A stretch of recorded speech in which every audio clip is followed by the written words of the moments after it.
it was manipulation that they was using as well too, because they would teach them that they're free, but to be free, you still have to abide by these type of rules to make the money to benefit your family. And at the same time, even if they was like taking extra things home from working hard because they're free, they would still get scarred for it, you know? Because then they would call them thieves and things, they start calling them names. Look what they did. They took everything and threw it in the river.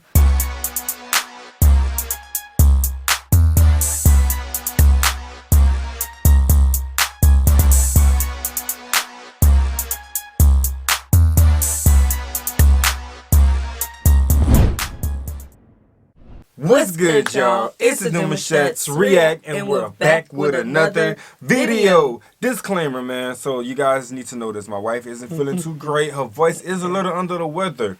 She ain't down for the count. She will give the energy, right, babe? Right. But just a little raspiness going on. I think it's attractive, but we're gonna still flow through without me being distracted. But we get it. We can get it. Right. So if you don't like it, just click off the video. Nobody care what you think about it. Okay. Ooh, that's how you Can't help it. Yes. Anyway. Yes. Okay. We are so excited about this video. It's Yes. a different kind of video. We are hearing it from the mouths of those who were here during slavery in the United States. That's big. So we're super excited about this video. If you're new to us and we're new new to you, make sure you scroll down, hit that subscribe button, and turn on the post notification bell because we're on the road to 100K. And we cannot get there without you guys, all right? Join the family. Without further ado, let's get into the video. Henry Falk may have experienced the most profound effect. He was a graduate student when he interviewed the former slaves, including the two women you hear in this broadcast. Himself interviewed just before he died in 1979, Falk was going on about how he believed in giving blacks the right to go to school, giving them the right to vote, giving them the right to go into anything they qualified for. And then he said he experienced an epiphany.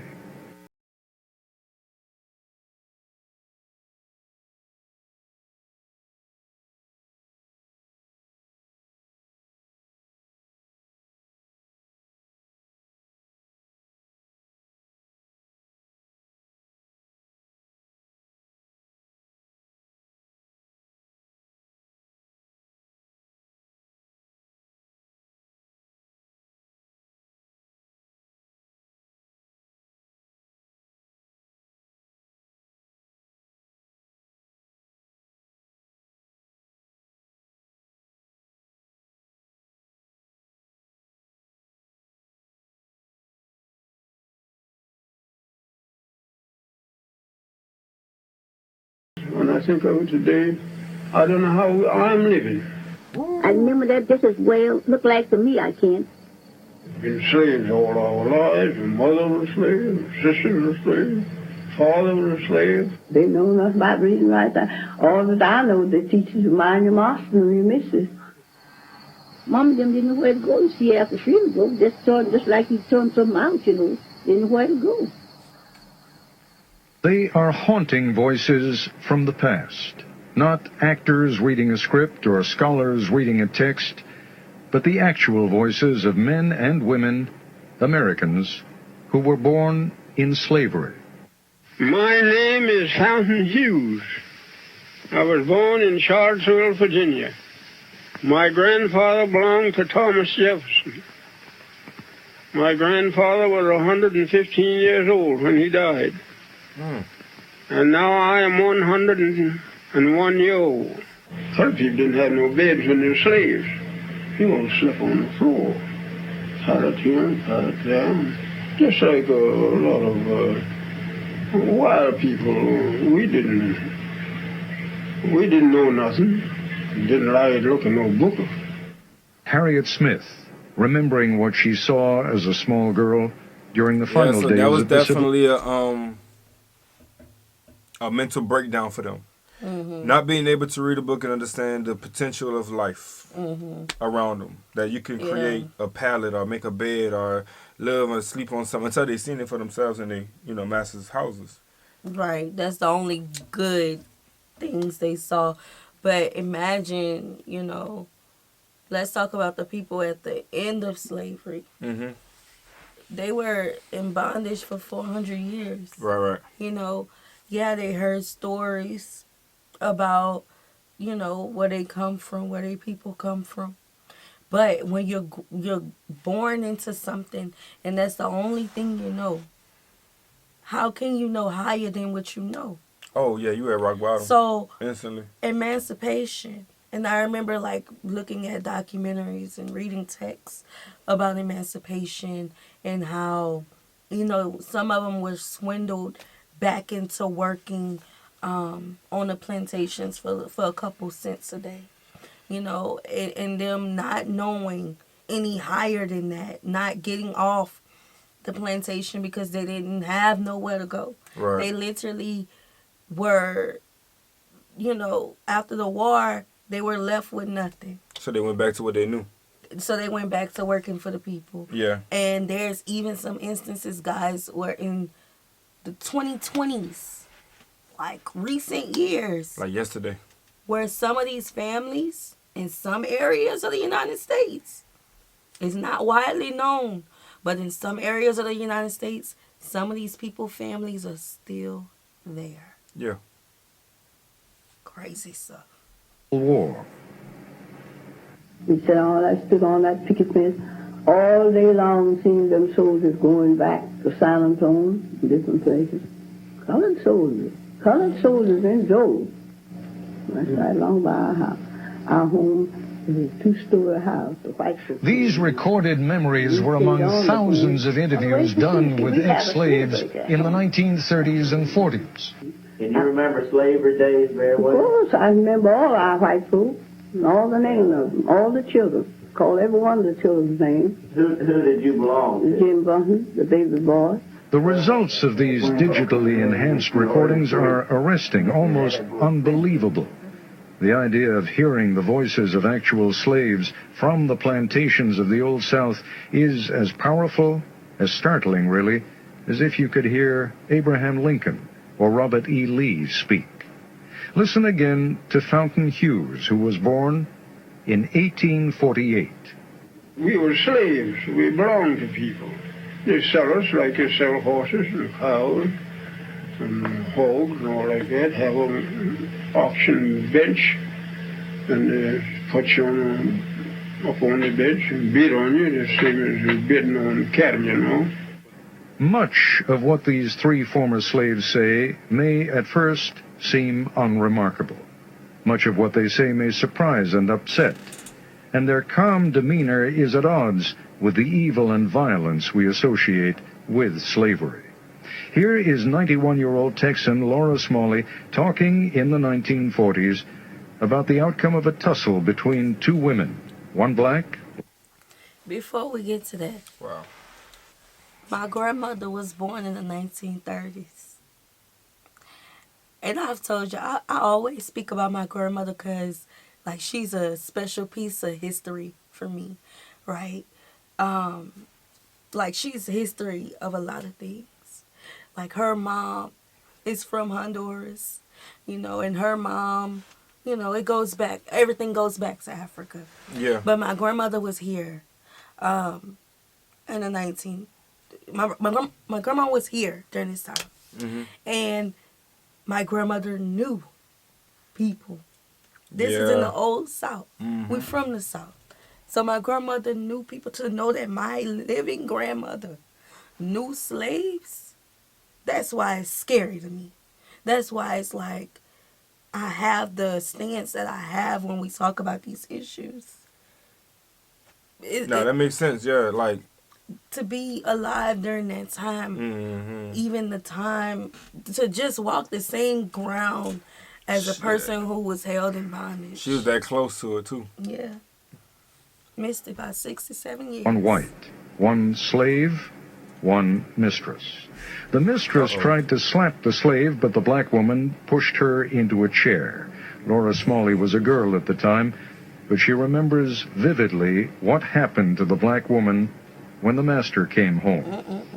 Well, they taken that old woman, poor old woman, cat in the peach orchard and whipped her. Maybe just And, you know, just tied her hand this way, you know, around the peach orchard tree.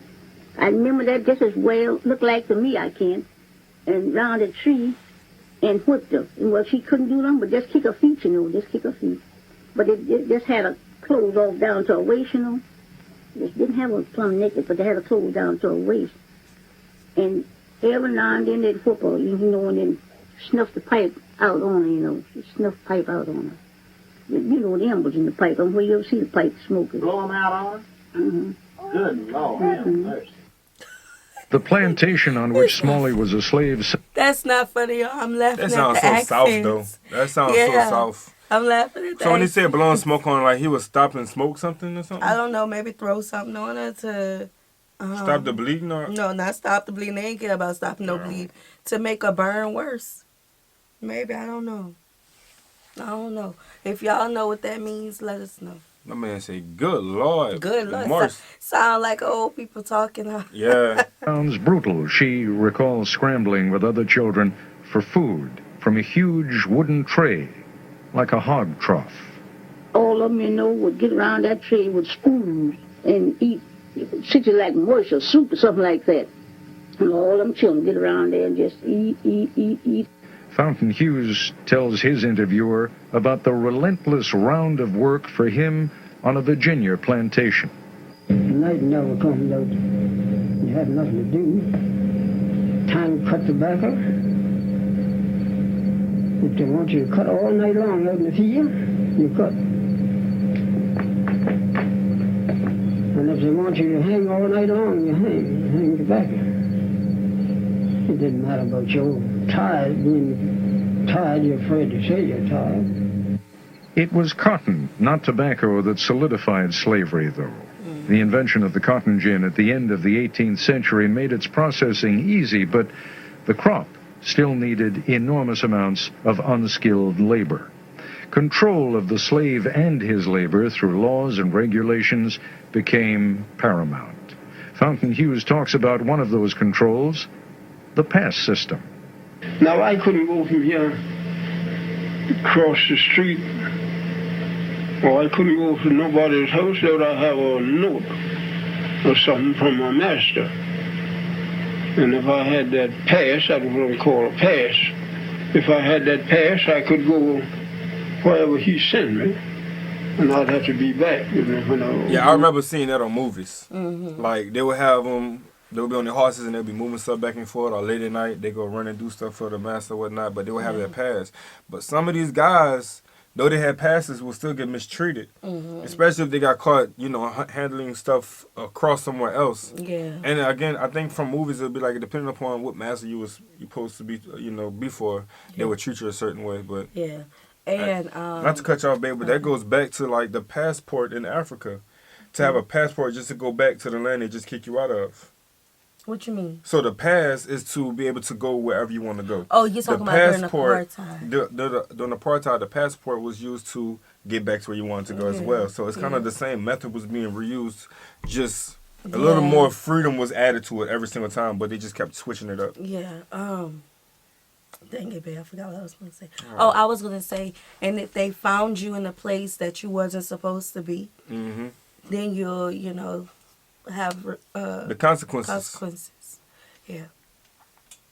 So he sent me to, they'd give me another pass, and I'd bring that back, so to show how long. Even emancipation didn't truly free the slaves. Freedom freed slaves for more travail. The end of the Civil War found many cast adrift without skills and no place to go.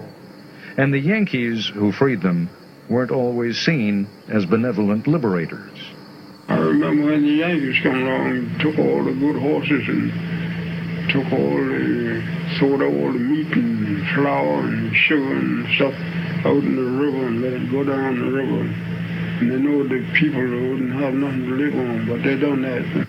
The ex-slaves left one hell for another, perhaps an even more dangerous one. No longer property, they didn't have the protections afforded property. When we were slaves, we couldn't do that, see? And if we got free, we didn't know nothing to do. And my mother, she hunted places and bound us out for $1 a month. But we didn't have no property, we didn't have no home. We had nowhere, nothing. We didn't have nothing on it, just like your cattle. Just and they also didn't have no law. Yeah. That benefited them. That benefited them. Then That's when they did the Jim Crow laws and the Jim Crow laws. Mm-hmm. And, you know, made it even harder for them. So imagine you just got free. You know, you're not nobody's property anymore. But now you can't really work. You can't really own property. What can you do? I couldn't even imagine. If all I knew was to be somebody's property, now I'm free. Now you telling me if I stay here, yeah. So if you're telling me if I stay here, I'll get some type of money, but you know I'm still kind of bound to where I'm at. How will I ever progress to get off the land? It was manipulation that they was using as well too, because they would teach them that they're free, but to be free, you still have to abide by these type of rules to make the money to benefit your family. And at the same time, even if they was like taking extra things home from working hard because they're free, they would still get scared for it, you know? Because then they would call them thieves and things. They start calling them names. Look what they did. They took everything and threw it in the river. I would have went running that river. I know they probably would have. You know. Yeah, it's different times, bro. That's a real. And get along the best you could. In Texas, the slaves weren't told they were free until 2 months after the war ended. They got free. Smalley remembers that her masters gave the slaves a dinner, and then they were free. I don't hide the other side of the folks know freedom. We didn't know. They just thought, you know, we're just feeding us, you know. Them didn't know where to go. You see, after freedom broke, just like he turned something out, you know. Didn't know where to go. That's just where they stayed. Sound like my aunt. Didn't know where to go. Turn us out just like, you know, you turn out cattle. In the narratives, the slaves used an interesting phrase for the end of slavery. They say, when the break came. Good times, easy times were not at hand. The trials for millions of black Americans didn't end. That one line made me so emotional. The break. Mm-hmm. The first time they got a break in their life. Oh, that's sad. And in 1865, they continued. Laura Smalley and her family became sharecroppers. Harriet Smith's first husband was killed by whites during the Reconstruction, probably because of his political organizing. Fountain Hughes went north to Baltimore and worked at numerous jobs, including hauling manure. Not an enviable job, but it was the job of a free man. Well, let me just, bro, that's some stuff, y'all. Some different times that they was in. Yeah, bro, different times. Not many can sit back and say, you know what, I can imagine how they was doing. Like, it's not nowhere near what you think. You know what I'm saying? But we wasn't the savages, bro. No. Time evolved as we went through, and we did what we had to do to get to the point where we are in today's society. And I feel like even in today's society, how you may see all this black on black crime and things of that nature, how the narrative has flipped to now we're looked at as savages because of what we're doing. But again, that's all just some unveiling and mind controlling thing that just prompt upon the people as time goes by. You know what I'm saying? A little too much access can damage a person. Yeah. A little to no access can damage a person. Yeah. So we always kind of been on that hamster wheel trying to make it work out to the best of But our you know potential. what? Even with all we was faced with, we still made a way out of no way. Oh yeah, 100%. The man Big facts. got all the way to the north. Like, we could take a plane ride, a 2-3 hour plane ride to get to the north. But imagine he had to either walk or, I don't know how he made it up there. No GPS. I don't know how he did it. Following the North Star, they will say. Right. Follow the times of the sun going up and down. Follow the waves of the water trickling. That's the north, however it makes you. All that, bro. They had to go off nature to live and survive. Like, they was really living in some grimy times. Yeah, I couldn't imagine, like, what would you do?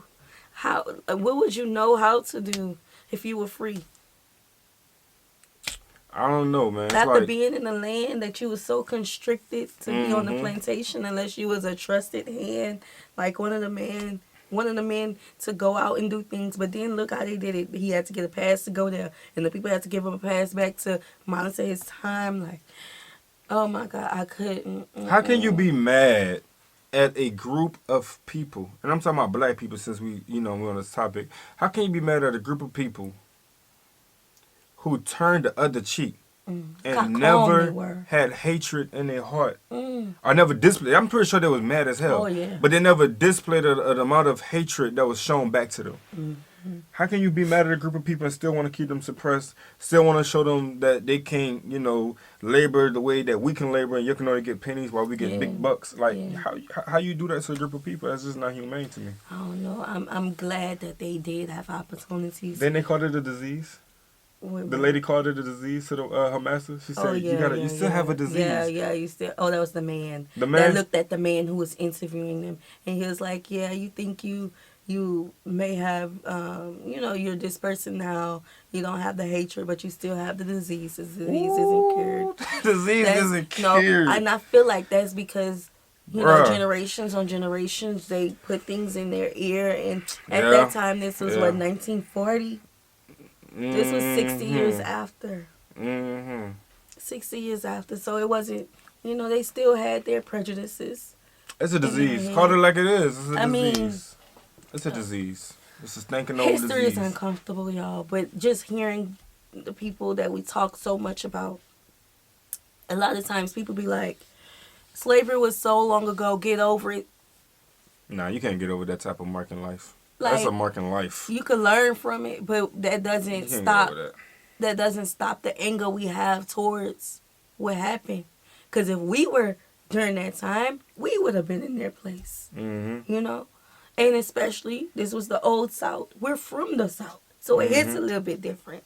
People should never let that word come out their mouth. Get over it. Yeah, you can't. Because if something tragic happens to your life today, and then somebody look at you and say, "Get over it." Your heart gonna shatter to pieces even more. Like how much more can you want to break a person's heart down?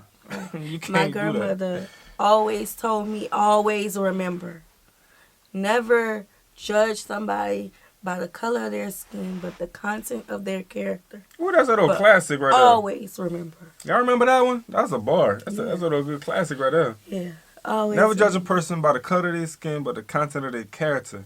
And then you go a little deeper, you be like, know me by my heart. Yeah, real talk. How that song go, babe? You know a man's face. Oh, we always try to sing this song. Heart. Yeah, you know a man's face, but you don't know his heart. All right, I know y'all tired of hearing my voice. You see your so, man's babe, face, in the video. His heart.